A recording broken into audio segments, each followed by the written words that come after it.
Hello and welcome back to Hoosier Gameday, your weekly IU football show, giving you all the analysis that you need for your college football Saturday. Ryan Canfield, Liv Clements with you.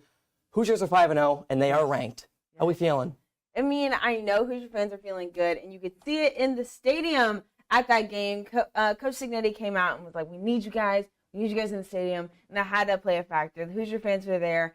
IU is now 5-0. Yes, like you said, ranked 23rd and 24th in the coaches poll. They got to be happy about it going into Northwestern. With the emails and the text message that Coach Sig sent to the students, that was quite popular on Twitter. I thought that was quite creative. Well, frankly, this team looks like a freight train. They beat a good Maryland team after, say what you want about the schedule, but they get it done and they head to Northwestern 5-0. What does that mean for you as someone who watches this team very closely? Yeah. No, I mean, it's huge to see them like that because I think the big thing was at the beginning of the season, everyone said, yeah, they're 4-0 because they're non-conference games. Okay, they beat UCLA at LA. They're like, oh, still UCLA is not that good. They're bottom of the Big Ten.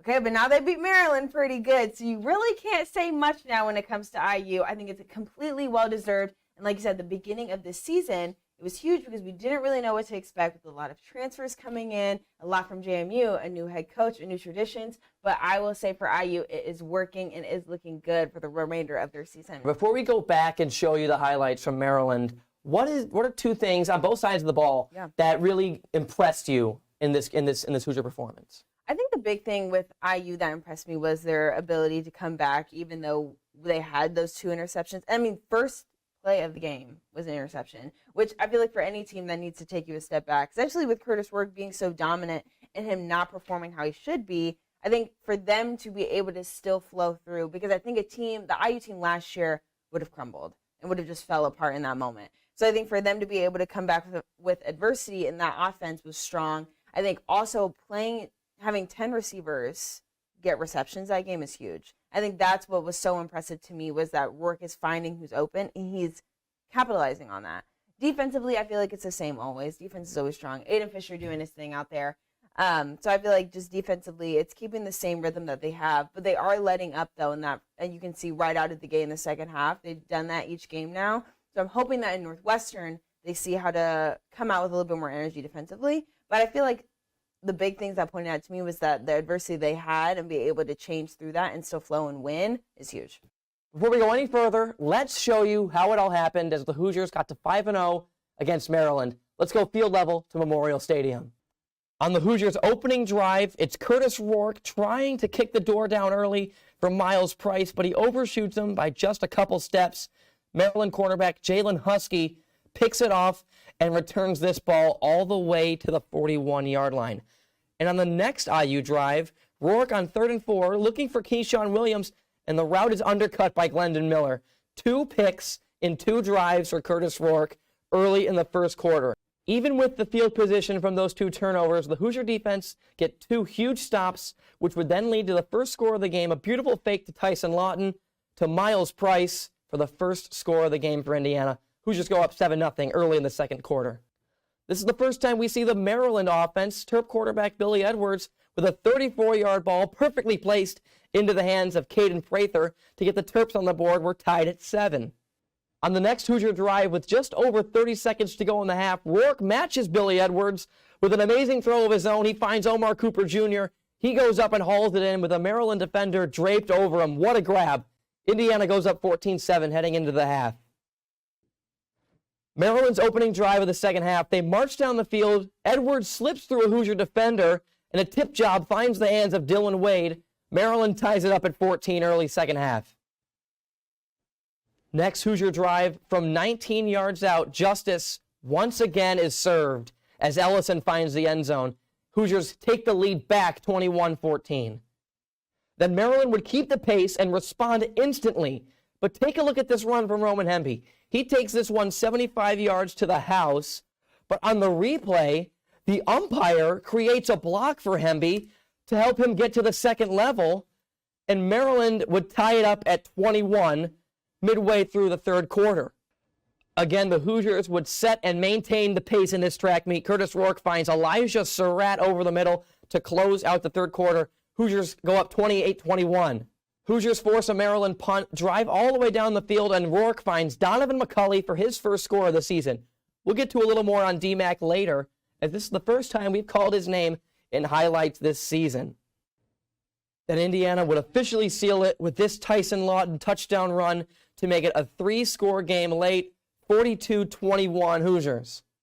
Maryland would add one more score after that IU touchdown drive, but it's too little, too late. Indiana defeats Maryland. Hoosiers are 5-0. Since we've seen you last at this desk, there has not only been a game and a win, but some rather big news around the IU football program. Donovan McCulley has entered his name into the transfer portal to access his red shirt. Now, McCulley has kind of been to hell and back with this Hoosier team. At 21, played quarterback for an injured Mike Penix. In 22, moved over to receiver. 23, was the leading receiver, and in the last offseason was the coveted prize of the transfer portal, even with all the James Madison recruits that Coach Signetti brought over. So, Liv, what is your take on this news? And is it surprising to you? Because to me, it's not. But is the timing surprising for these Hoosier fans? It's weird because I feel like if there was a time to do it, it was to do it before the season started. And I think you couldn't have had a better start for the IU team. So I'm almost like, if it would have made more sense to me. Let's say, he gets in and IU's what they were last year, just wasn't up to par, right? Mm-hmm. Okay, yeah, then, you decide it's not what I want to be. This is the team I want to be a part of. I want to leave. Fair. Mm-hmm.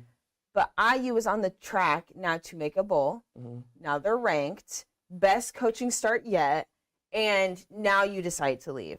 To me, it's a selfish move because I feel like the last game you had, you got your first touchdown this season. You're only 5 games into the season. Mm-hmm. So you have potential to still grow. You got hurt that first game, so you weren't able to capitalize on that. Fair. To me, I think it was a perfect IU team to be a part of if you want to excel as a receiver and grow with the team, especially with Signetti. So here's my take. You say it's a selfish move, but, in the highlight package we just showed you, that was the first appearance we've seen him all season. Fair. Mm-hmm. So in this day and age, why not go out and put your name out there, access your value, maybe go make yourself a couple dollars in NFL, prospecting at a new school. It'll just take you a little bit longer. Yeah. I feel like it's more about, it has to be about himself because, this team, clearly they don't need him. Clearly they don't need him. Fair. Because it's been Price, Cross, Surratt, Keyshawn Williams. Yep. I think that this is the right move for Donovan McCulley. It is certainly not a, detrimental move for Indiana football. It doesn't hurt IU at all. And that's why I also think it's a sense of he had to take that into consideration that, I'm not going to lead here. Elijah Surratt's having a season that no one was expecting, but keep doing it, please. And our guy Omar Cooper, who's been phenomenal. And Omar Cooper. And so I think it's not a move that hurts IU. It doesn't hurt him either. But I feel like if you want to have a season where you can win, grow, and learn with a great head coach, I think staying here would have been the better move. Right. But him leaving, still wish him best of luck. Still think it's smart for him. Go somewhere, redshirt, get better reps in, get more stats on your field. But I feel like this is a good team to be a part of to grow. But I think it's still smart for him. Yeah, really going back to what I said to just wrap this up. Right. This is a Donovan McCulley move, not I'm trashing Indiana football move. He's a Bloomington kid. He's been a part of this team for a long time. He will be remembered as a Hoosier forever. And to DMAC, we wish you the best of luck. Yeah. We will definitely see him making national headlines wherever he's at next season. When we come back, Garrett Larson will be here to preview Northwestern, and then after that, you'll see us for our wrap-up. Welcome back to preview this week's matchup with Northwestern. We have Garrett Larson here from the Hoosier Network.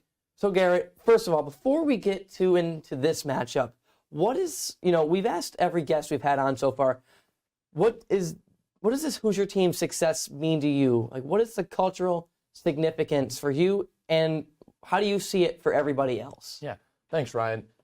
I think this Hoosier success means a ton. While I don't know if it means they're going to go step up to the likes of Ohio State, Michigan, to those levels of echelon in the Big Ten, this 5-0 start is a serious one because I think we saw in the previous seasons we would go in the non-conference and beat opponents, but we beat them by 2-3 scores. I think we're seeing a separation, and I think we're on a different level of Hoosier football than we've seen previous. Yeah, and so now in into Big Ten play, already 2-0 with a victory over a bad UCLA team, a respectable Maryland team at home. This could be a spot where Hoosier teams of the past go to slip up, especially with the new stadium at Northwestern, with right by the lakefront. What's your gauge on this matchup? I think it's all going to be about turnovers. Northwestern's defense wants to create turnovers, and if IU can keep the ball in their own hands, I think this matchup should be no problem for them because, honestly, the offense of Northwestern does not look to threaten as much as previous teams that we faced, even the likes of Maryland. Yeah, and you see the Northwestern offense, even with the whole backstory of the past couple of years for Maryland, Pat Fitzgerald, one of the winningest head coaches in the history of Northwestern, gets fired due to some allegations, and then David Braun just steps in blindly. He gets them to 8 wins and beats a Utah team in the Vegas Bowl. So this is really a Northwestern team that is, they're bought in to David Braun, but, they lose their quarterback, Brendan Sullivan, to Iowa. Quarterback's going to be Mike Wright on Saturday. What do you think that IU will have the most trouble with on offense? Is it Mike Wright? Is it the running back Cam Porter? Or is it his weapons? What will IU need to do to get Northwestern out of trouble? They got to prevent the big plays. If they prevent the big plays, that's exactly what they're looking for because A.J. Henning on the outside is a fantastic wide receiver, only standing 5'10", but was a track athlete. So he is someone who's capable of taking the top off the defense, and I think the secondary is the weakness of this IU defense because they've been so good. That defensive line behind Malik Kamara has been fantastic. So I think if they're able to stop the big plays, it's going to be hard for Northwestern to sustain drives, especially from inside their own 30. Yeah, and you mentioned Kamara. What is, I asked Ava the same thing last week. What Hoosier player will get it done if this game is like a blowout? Who is going to get this game in the clear for Indiana? To me, I see it as Kamara because he is that blind side guy off the defensive end. And one thing, when I was watching the Maryland game, I was actually at the game. Every single time I was like, Kamara just keeps winning. He was winning 70 to 80% of snaps and causing constant pressure. If Mike Wright isn't able to have time in the pocket, there's no way that there's not going to be not only a couple turnovers, but a lot of 3-and-outs, which is what we saw from Maryland. Yeah, and when you have like a dominant edge rusher like that, it really is not only a breath of fresh air, but you feel like he's always going to get pressure, and the quarterback is always going to be off his rocker. Real quick, before we let you go, we need a prediction. Who wins and why?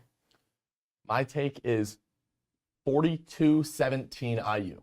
I don't believe that Northwestern is going to be able to sustain enough drives, and I think that Mike Wright coming back after not starting for 2 weeks, and now replacing Jack Lausch, that is, I don't think he's going to be able to hold up against this Indiana defensive line. I think we're going to see 2 to 3 picks. When does Northwestern get those points? Is it early or is it in garbage time? I think we will see one where they will have one in garbage time, but I think they'll have 7 or 10 pretty early in the first half, possibly by likes of a fumble. I think one of their touchdowns comes when we give it to them in our own territory. Okay. Well, Garrett, thank you very much. We hope to get you back on sometime, even in basketball season. We'll see you soon. Thank you so much for being here. Yep. Thank you very much. All right, we're back to close out this episode. Northwestern. Yes. Have you seen their new stadium? The stadium by the lakefront? Have. Beautiful. It is, really. I mean, I'm jealous. So the thing is, I had to check the weather before, because with the lake effect, it's going to get real cold. Oh, it is going to be sunny in Chicago. Ooh. It is going to be awesome. It's going to be a spectacle to watch. It is going to be one of the better man-made structures in American history. It is the Northwestern lakefront football field. I love it. So, getting to the actual game, Northwestern, after coming off, one of their better seasons in recent history, I think they're 1-4 right now. What troubles could they present for Indiana? I think Northwestern's defense is really strong. I think that's something that they've been able to show in these last couple games.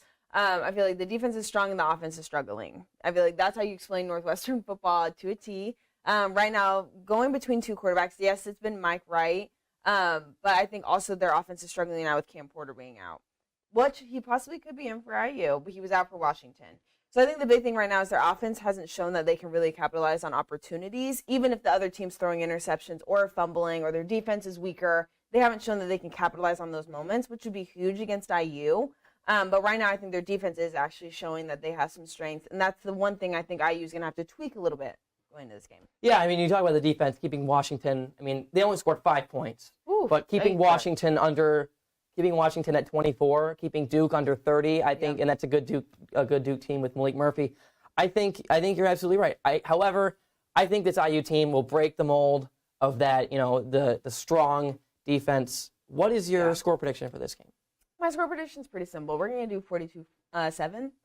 I really don't see Northwestern stopping IU's offense. I could see it slowing it down a little bit, but I think that second half, IU's offense always comes out really strong, but their defense doesn't really. So I could see it in garbage time, like you said earlier, the Northwestern capitalizing and getting maybe a touchdown, just one to get them in the touchdown area and celebrate. But I feel like that second half, IU's always comes out really strong. So I could see the first quarter maybe being a little bit slower, but that second half, they'll capitalize on everything.